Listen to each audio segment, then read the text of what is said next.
Yeah, this law is about big companies taking responsibility for what happens in their value chain. So a t-shirt that you buy in the shop or a phone that you buy in the shop, you need to be sure that it's made without child labor, forced labor, bad working conditions, unsafe situations, wages that aren't being paid, or things like environmental destruction, excessive climate change. What we're doing in this European law is saying companies need to be aware of the damage they do, of the risks that they're taking, and when they find problems in their value chains, they need to address them. It's complicated, of course, when you take a large company and it has a long value chain, but what we say is you need to do a risk-based assessment. You need to look at where the biggest risks are for your value chain.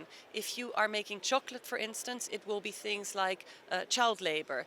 If you are making wooden furniture, it will be things like deforestation. We are not saying you have to check absolutely everything if you don't have the means, but you do need to do a risk-based assessments where the biggest risks and the biggest potential harms come first on your list. And when you find those, you need to address them.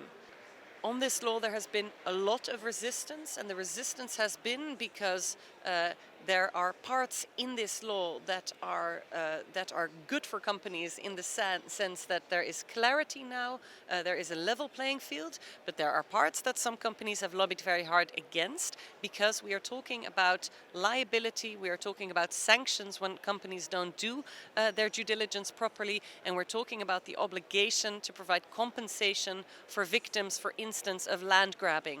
What can happen for a company is if the company does not take its due diligence obligation seriously, it can expect sanctions, it can expect a court case if it isn't careful in writing what went wrong.